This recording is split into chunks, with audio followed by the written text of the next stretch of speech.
Hey Dreamers, this is James Burton.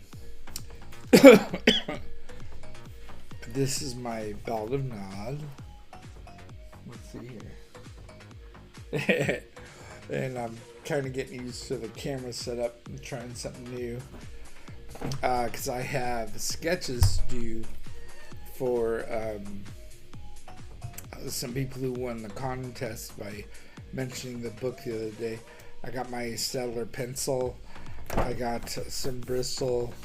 I have Strathmore Bristol for this 9x12, and I am doing sketches today to work out some rewards. Pardon me if I'm talking a little bit difficult, but some days it's like that. Now, there were a few people who won sketches from me, so I'm gonna work that out right now. We're gonna do a drawing of patches. Oh, by the way, it's a little hard to multitask and talk. Talking is one of the parts of my brain center that got affected by the stroke, and so far I've even had trouble like walking and talking at the same time, so I'm definitely pushing myself with this a little bit. So if I sound weird, forgive that a little bit, because some of it, I also, when I was jacked up, some of my, basically all of my drawing ability disappeared completely, and I had to redraw. Now, a lot of that has come back from the hard work that I work with the nurses and with my wife and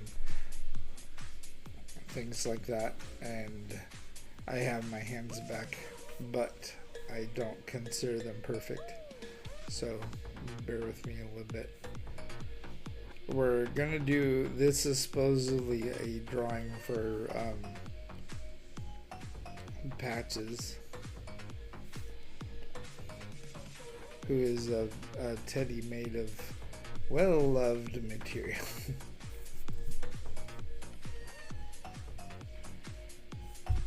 And his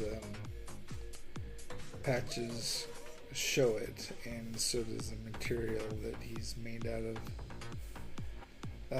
It's supposed to have a rough texture,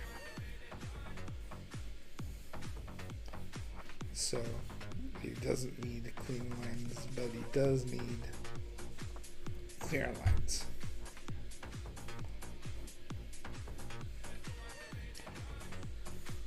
Whenever I draw him, I try to make sure that his ears are a little bigger than normal. They're almost like a kangaroo to a certain extent. The real Patches isn't necessarily like that, but I think it works with his head design.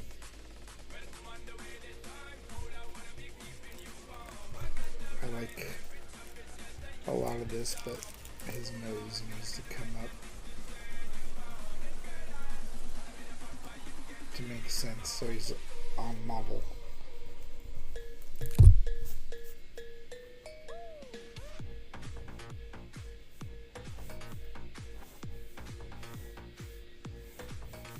It's weird how when you're sketching, how some of that comes out that way with different sizes and whatnot, even when your brain's telling it to do otherwise. But that's how that works.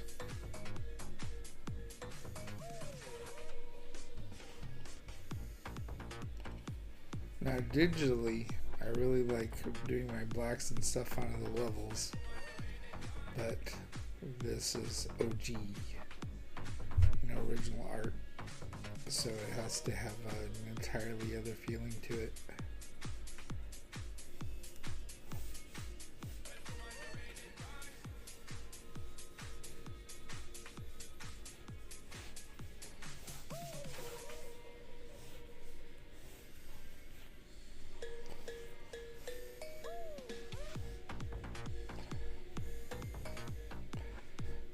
Patches has cuts and scars from being repaired over a number of years all over him, and they show up in different ways.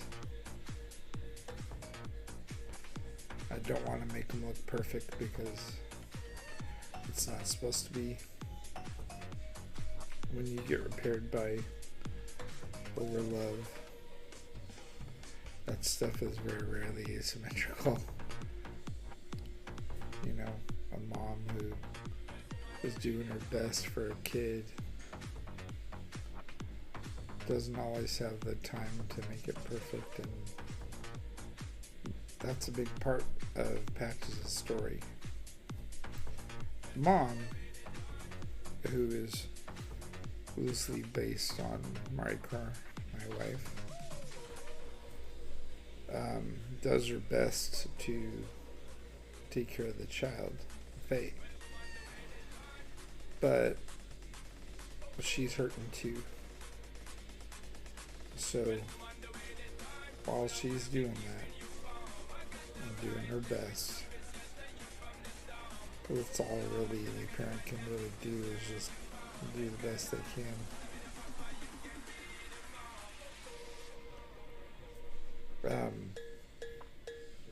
She doesn't always have the time to do what Faye needs her to. So the hurries come out, and Patches stitches to a certain extent. She has no idea. She knows that Bear's special, but she has no clue that he's actually doing what she's doing, or the magic that, including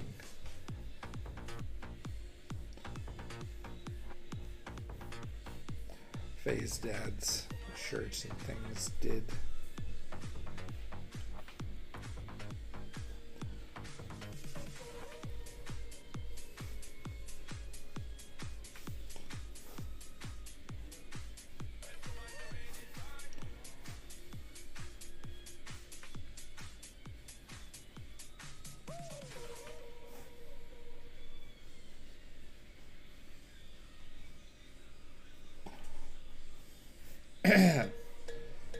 Now,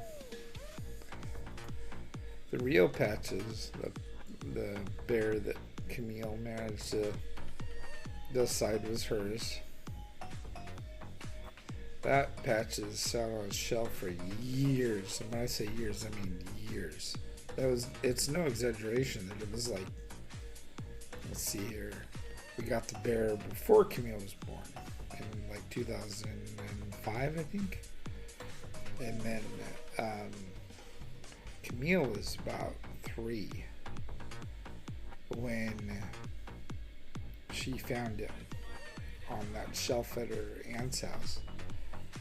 And the fact that her aunt didn't throw it away is a miracle, because her aunt is very clean, and I do not know why, to this day, how Patches hid from her gaze, her need to keep an orderly house, because she's very much that person. She wants to do right by her family. I think, whether she admits it or not, there was some small piece of her that knew the bear was special, because it was connected to Marco having that medical procedure back then, and that she couldn't bring herself to do it. It reminded her of her sister, being sick. That's just a theory, though. That's all I can do is theorize.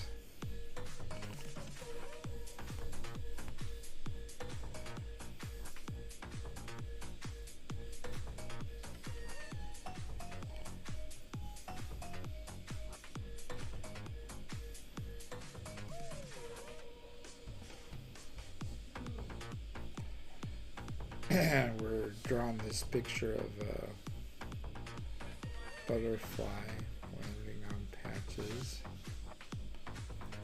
Mainly because Camille asked me to do it. She thought it was cute.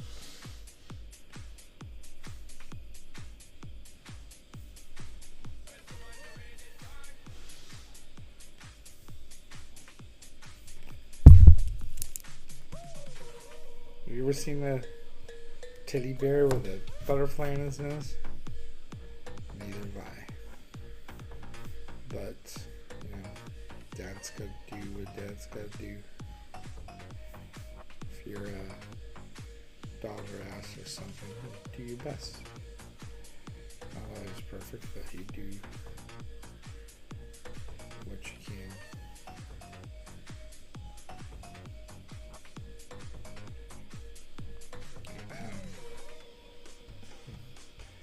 Can't always do everything. I've yet to see most of the time their dads look like they're doing everything. There's some crazy thing falling apart. Why dads say no? At least it's why good dads say no. Some dads say no because they want to control their kid. But that's time for another conversation.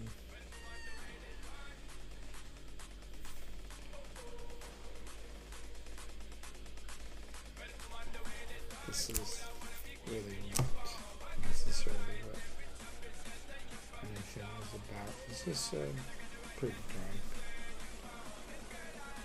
I mean, those people were kind enough to friggin' back me.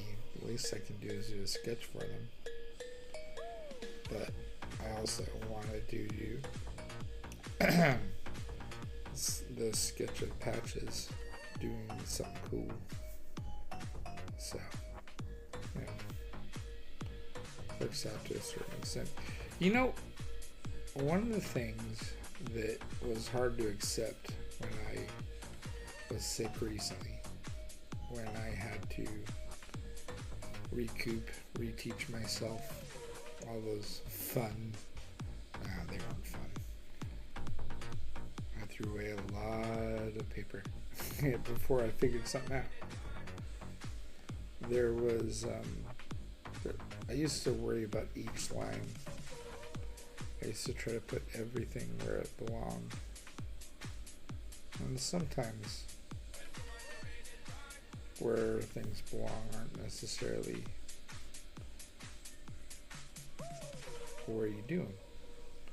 One of the things I did was I journaled a comic that I want to do. It's like after, well, I don't know if it'll be the next one, but you see, Markard means more to me than anybody else. Completely.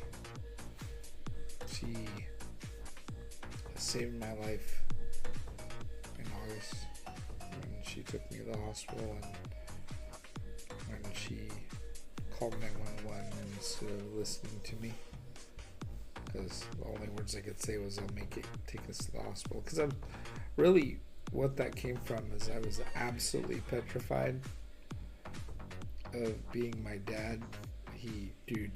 The medical bills that he and my mom racked up were immense, and it kind of destroyed them because they're really irresponsible. At least that's what I thought, and that's why I was so scared. But there's a big difference between the self-help that comes from knowing something is wrong and doing the right thing, and being worried that there's going to be problems because of it. Anyway, what I learned journaling that project is, the project is called Goblin Wife, or it's like a working title. And it's supposed to be about this knight and a goblin and this romance love story.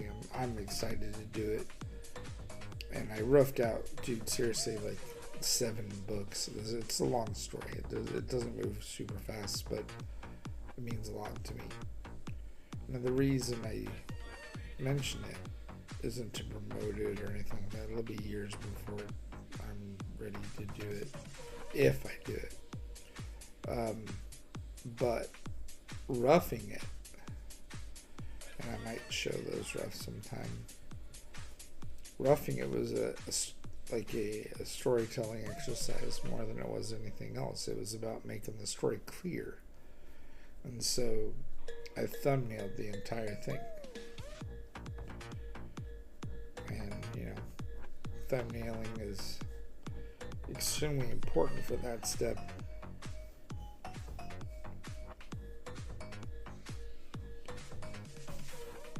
To make sure things are clear, because they're not perfect, they're really rough, and it's not so much trying to get the lines perfect as it is to capture the energy and make sure the scene makes sense to those who see it. So I did tons of that, and when I was done, it was time for me to, or I don't consider myself done, I still have a little bit left to go, but when I was mostly done, it was time for me to finish doing Nod. Finish doing the second issue. And what it helped me do is I got a ton of practice. First of all, I can't say that enough. Practicing is extremely important. But more than that, what I really practiced was storytelling. And in that capacity, the need for speed to catch energy, and also letting there be wrong lines, because they're not super important as long as you can tell a story. It doesn't have to be detailed at all, but it does have to be detailed enough to read. So it's like a clarity exercise. And as a result, I did the same thing for the third book. And those pages, I think I'm on like page 18 out of 30. Those pages are flying. And they look great in my opinion. I'm very happy with them. And as a result, I think I'm a better storyteller. I may not be quite as good of a draftsman as I was before. I haven't really tested it, but I have definitely enjoyed the storytelling aspect. And I feel so much more comfortable doing, it's not a fight. Storytelling normal scenes. Storytelling two people talking. That kind of thing. Instead of only showing off the other aspects. The fact that people are punching each other wasn't as important as how they were punching each other. The conversation itself that led to the punching is just as important as the punching. Things like that. Before, maybe not so much. So I'm really excited for people to check out the second book. And the third book, I've actually managed to do a lot with it. So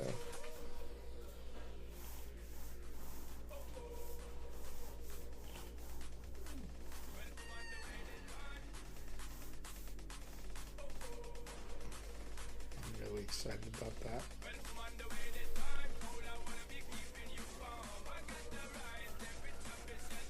It's like I don't have to fill the whole page with grass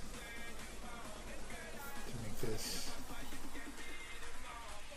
to make people understand he's outside. You don't have to, put every detail to get people to understand it. And that's a lesson I had to learn, honestly. Darken this a little bit.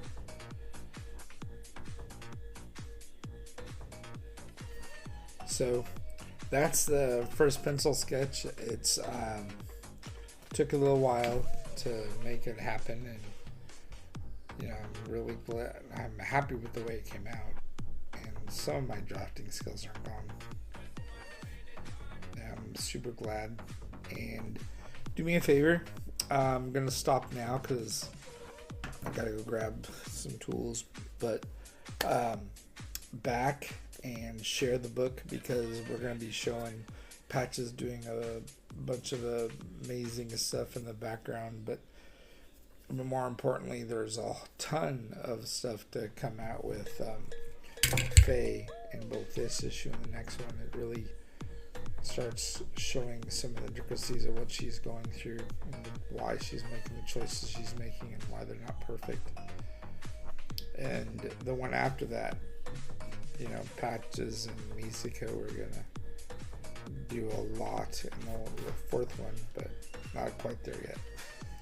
Anyway, wanted to share this with everyone and share my progress and train myself a little bit and kind of share where things are. So this is going to go out to one of the two backers that both backed me and Jason the other day.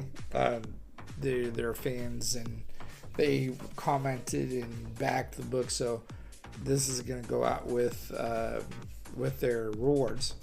I'm going to do this one, and I'll do a next one for tomorrow, all leading up to more contests and more fun in the future. So we've got 7 days left to cross the border and fulfill for everybody, and I are back it to 100%. I said that wrong. Sorry about that. But I wanted to share this, and I'm happy with the way it looks, and I love you all, and I'm super grateful you guys are helping me on this journey to recover, as well as helping me on the journey to show my kids that you can have a life built on the stuff that you love, but you just gotta not give up on it and work your way through it. Put in the hours and put in the time and put in the effort. So thank you guys, and dreamers, I appreciate it. I'll see you later.